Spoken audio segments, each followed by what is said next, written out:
नमस्कार दोस्तों, स्वागत है आप सभी का हमारे चैनल एस्ट्रो सच पर। दोस्तों, अगर आप भी अपनी लाइफ में कुछ नया सीखने की चाह रखते हैं तो इस चैनल को सब्सक्राइब कर ले है। माँ लक्ष्मी आपके इस वीडियो को जो भी लाइक और चैनल को सब्सक्राइब करें, उसके जीवन में कभी पैसों और खुशियों की कमी मत आने देना। पूरे 500 सालों के बाद बन रहा है दिव्य दुर्लभ महाशिव शुभ संयोग दिवाली धनतेरस। इस दिन चुपचाप गाय माता को खिला दें। यह छोटी सी चीज रोडपति भी होंगे, करोड़पति मिलेगी। सभी संकटों और कष्टों से मुक्ति, मृत्युदंड पितृदोष तुरंत होगा खत्म। पूरे साल आपके घर में भरे रहेंगे अन्य ढलने के भंडार, या यूं कहें कि आपकी 7 पुश्तें तक करेगी। रुपयों पैसों पर राजमाता माता लक्ष्मी के आशीर्वाद से आपकी 7 पीढ़ियों तक बैंक बैलेंस बढ़ता चला जाएगा। सभी दुख दर्द दूर हो जाएंगे। वॉइस चैनल के माध्यम से आपको बता दें कि अगर हिंदू धर्म की माने तो ऐसी मान्यता है कि गाय की सेवा अगर निस्वार्थ भाव से की जाए तो घर में लक्ष्मी का वास होता है। वैसे तो युगों से चला आ रहा है कि गाय को हम कुछ न कुछ हम खिलाते जरूर है। गाय को सनातन धर्म में लक्ष्मी स्वरूप भी माना गया है। कहा जाता है कि गाय की सेवा करने से घर परिवार सुखी और संपन्न रहता है।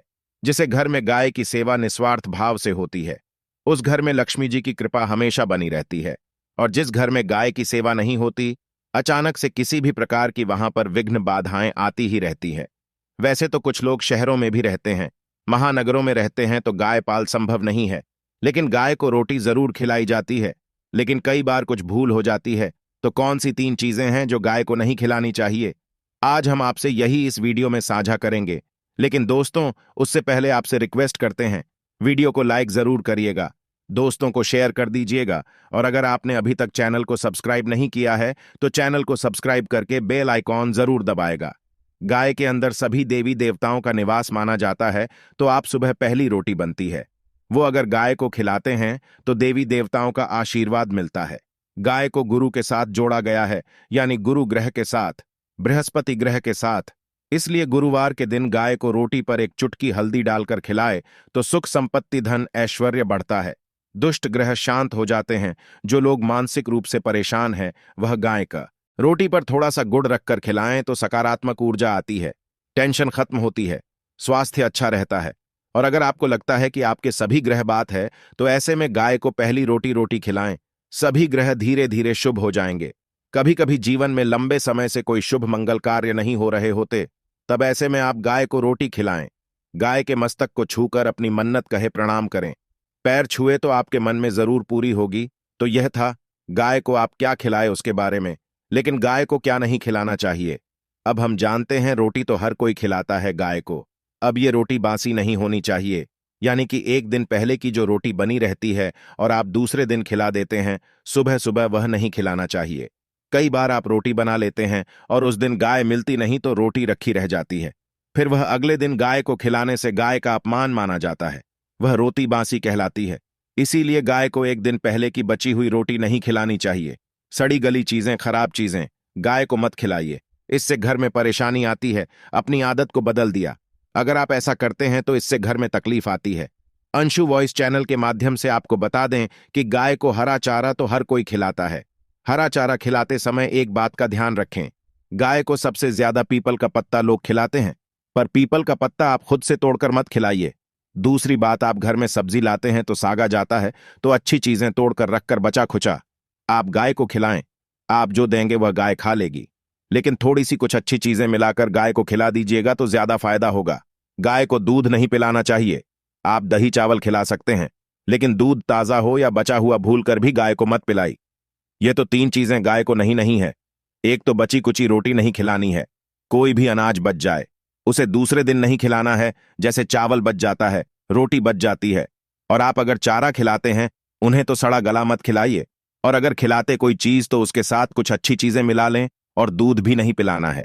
ये चीजें बिल्कुल भी नहीं खेला, नहीं तो घर में गरीबी आती है। माता लक्ष्मी आपके घर में वास करना छोड़ देती है। अंशु वॉइस चैनल के माध्यम से आपको बता दें कि 84 लाख योनियों के सफर करके आत्मा अंतिम योनि के रूप में गौ का रूप धर दी है। गाय लाखों योनियों का वह पड़ाव है जहां यमा विश्राम करके आगे की यात्रा शुरू करती है। दोस्तों, गाय का कोई अपशगुन नहीं होता जिससे भूभाग पर मकान बनाना हो। वहां पर अगर आप 15 दिन के लिए गाय और बछड़ा बांध देते हैं तो वह जगह पवित्र हो जाती है। भूभाग से बहुत ही आसुरी शक्तियां का नाश हो जाता है, क्योंकि गाय में सकारात्मक ऊर्जा का भंडार माना गया है। गाय का मार्ग रोकना। अगर आप कहीं भी जा रहे हैं और गाय माता का मार्ग रोक दें तो यह बहुत ही शुभ माना जाता है। गाय और बछड़े का दर्शन एक साथ आपको हो जाए तो आपकी सफलता का प्रतीक माना जाता है।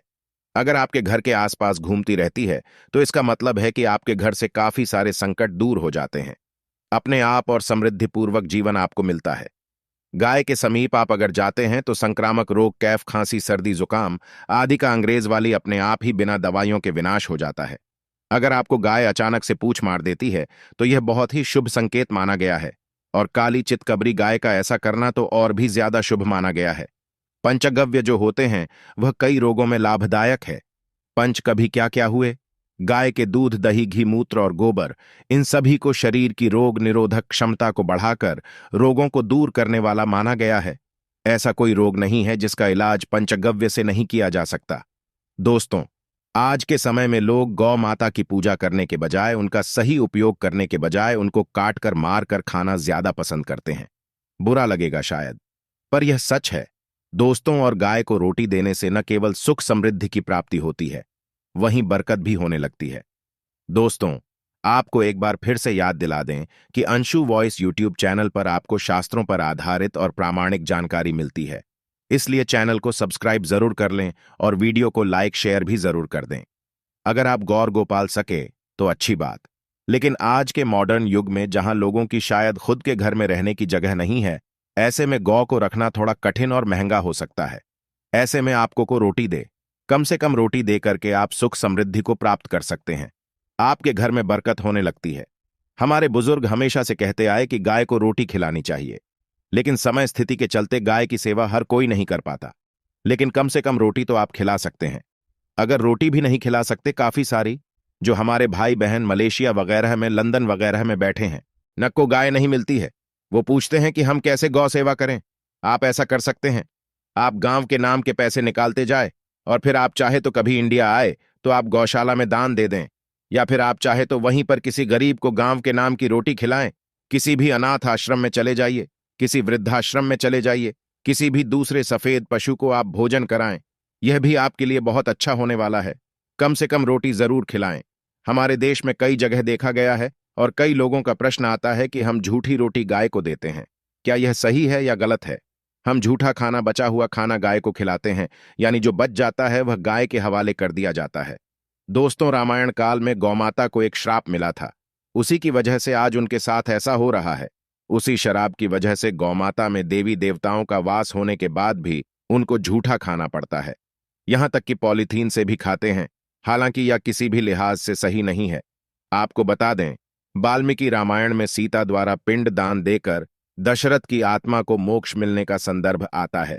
जो लोग जानते होंगे वह जानते हैं कि वनवास के दौरान भगवान राम, लक्ष्मण और सीता पितृपक्ष के दौरान श्राद्ध करने के लिए गया धाम पहुंचे। वहां श्राद्ध कर्म के लिए जरूरी सामग्री जुटाने के लिए राम और लक्ष्मण तो चले गए और सामान लेकर आए नहीं। इधर दोपहर हो गए, पिंडदान का समय निकलता जा रहा था। सीता मां घबराने लगी। तब दशरथ की आत्मा ने पिंडदान की मांग कर दी। अब गया जी के आगे फल्गु नदी पर अकेली सीता जी मुश्किल में पड़ गए। उन्होंने फल्गु नदी के साथ वट वृक्ष, केतकी के फूल और गाय को साक्षी मानकर बालू का पिंड बनाया और स्वर्गीय राजा दशरथ अपने ससुर के निमित्त पिंडदान कर दिया।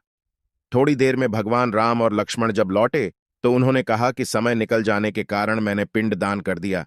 बिना सामग्री के पिंडदान कैसे हो सकता है? इसके लिए राम जी ने सीता मान से प्रमाण मांगा। तब सीता माता ने कहा कि जो फल्गु नदी की रेत है, केतकी के फूल है, गाय हैं और वट वृक्ष है, मेरे द्वारा किए गए कम की गवाही दे सकते हैं। इतने में फल्गु नदी, गाय और केतकी के फूल तीनों इस बात को मुकर गए। उन्होंने कहा, सीता मां झूठ बोल रही है, सिर्फ वट वृक्ष ने सही बात कही। तब सीता जी ने दशरथ का ध्यान करते हुए उनसे ही गवाही देने की प्रार्थना करें। दशरथ जी ने सीता मां की प्रार्थना को स्वीकार करके घोषणा की कि वक्त पर सीता ने मुझे पिंडदान कर दिया।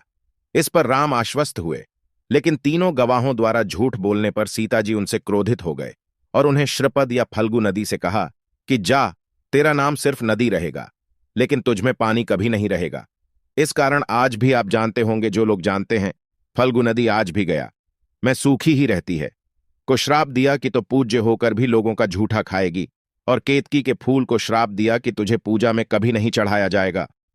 वृक्ष को सीता मां ने आशीर्वाद दिया कि उसे लंबी आयु की प्राप्ति होगी और दूसरों को छाया प्रदान करेगा, तथा पतिव्रता स्त्री तेरा स्मरण करके अपने पति की दीर्घायु की कामना करेंगे। यही कारण है कि गाय को आज भी झूठा खाना पड़ता है। केतकी के फूल को पूजा से निषिद्ध बताया गया है। फल्गु नदी के तट पर जल नहीं है। सीताकुंड में पानी के अभाव में सिर्फ बालू रेत में पिंडदान किया जाता है। अंशु वॉइस चैनल के माध्यम से आपको बता दें कि दोस्तों, शास्त्रों के मुताबिक गौमाता में सारे देवी देवता निवास करते हैं।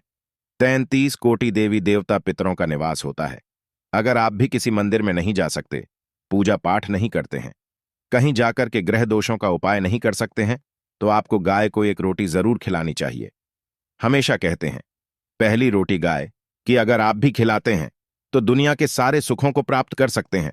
आपने अक्सर ही सुना होगा कि रसोई में पहली रोटी जो भी बने गाय को दे देनी चाहिए। हर रोज गाय को एक रोटी देने से आपके जीवन के सभी दुख दर्द दूर हो जाते हैं। खाना बनाते वक्त हमेशा पहली एक रोटी गाय की निकाल दें। इसके बाद ही परिवार के बाकी सदस्यों के लिए आपको रोटियां सेकने चाहिए। कोशिश करनी चाहिए कि गाय की उस रोटी में थोड़ा सा हल्दी मिला दें। इससे गाय को रोटी खिलाने का अपार फल प्राप्त होता है। अगर गुरुवार का दिन हो तो लोही ले लें। सने हुए आटे की छोटी सी लोई ना लें और उसमें हल्दी मिलाकर गाय को आपको खिलाना चाहिए। आपके जीवन में शुभता आती है, वैभव आता है, धन संपत्ति का वास होता है। आप जो भी हासिल करना चाहते हैं जिंदगी में, तो आप देखेंगे कि तुरंत आपको मिनट में वह हासिल होता है। इसी तरह से आपको एक नमक का उपाय बताते हैं। नमक क्या है? नमक के बिना तो हर स्वाद अधूरा है, और साथ ही साथ अगर नमक न हो, जीवन में तो स्वादहीन हो जाता है। जितना हम खाने में नमक को इम्पोर्टेंट मानते हैं, उतना ही ज्योतिष में नमक को इम्पोर्टेंट मानते हैं, और इसे कर्ज की वस्तु माना गया है। किसी का नमक खाने का अर्थ क्या होता है? उसका कर्जदार होना आपने सुना ही होगा। नमक का कर अदा करना है। इसलिए अगर आप जीवन को सुगम आना चाहते हैं, सरल बनाना चाहते हैं, तो नमक का एक आसान सा प्रयोग आपको आज हम बताएंगे। आप देखिए कि कितने आपको पॉजिटिव परिणाम मिलते हैं, और इतना आसान है कि इसके लिए आपको अतिरिक्त मशक्कत करने की कोई जरूरत नहीं है। सिर्फ आपको अपने घर में बनी सबसे पहली रोटी लेनी है और उस पर थोड़ा सा नमक रख लें। अब आपका पूछेंगे कौन सा नमक रखें? डा अंशु वॉइस चैनल के माध्यम से आपको बता दें कि सबसे बेस्ट है आप सादा नमक, डेली वाला नमक, सस्ता नमक जो भी है वह रखें। काला नमक नहीं रखना है। आपको सफेद नमक रखना है तो नमक रख लें, और फिर इस रोटी को किसी कपिला गाय को आपको दे देनी है। कपिला गाय यानी सफेद रंग की गाय को आपको खिला देना है। अगर आपको कपिला यानी सफेद गाय नहीं मिलती है तो आप यह रोटी किसी भी गाय को खिला दें। मगर यदि आपको कोई ऐसी गाय दिख जाए तो आप सबसे पहले सफेद गाय को ही खिलाना प्रेफर करें। आपको बता दें दोस्तों, ये उपाय आपकी हर समस्या को जड़ से दूर कर देता है। चाहे आपके घर में कोई बड़ी कला है, वो कोई पारिवारिक वाद विवाद हो, इस उपाय को करके आपके घर में सुख का आभास होने लगता है। जो भी धन की कमी हो, बच्चों की पढ़ाई हो, कैरियर में सफलता हो, सभी मुश्किलें आपके जीवन की दूर होने लगती है। लेकिन गाय को रोटी देते वक्त मन में ऐसा कोई भावना लगाकर रखें कि हम रोटी खिलाते हैं या फिर हम बहुत बड़े दानी हैं। अन्यथा इस स्थिति में पुण्य फल की प्राप्ति होना संशय वाली स्थिति देता है। गाय को रोटी खिलाने से नियम से बरकत के अलावा आप देखेंगे धन संपत्ति में दिनों दिन बढ़ोतरी होने लगती है, और आपके घर के ग्रह दोषों से आपको मुक्ति मिलती है। अगर आपके भी घर में धन की कमी है तो आपको ये उपाय जरूर करना चाहिए। किसी भी दिन करें। अगर सावन का पवित्र महीना है तो हर दिन शुभ है। आप जिस दिन चाहे उस दिन से कर सकते हैं, और आप देखेंगे इस उपाय को करने से आपके घर से धन की कमी बिल्कुल झट से दूर हो जाती है। तो ये उपाय आप जरूर कर लीजिए। कमेंट में जय मां लक्ष्मी जाए विष्णुदेव जरूर लिख दें। माता रानी आपकी सभी मनोकामना पूर्ण करें। दोस्तों, अगर आपको यह जानकारी पसंद आया है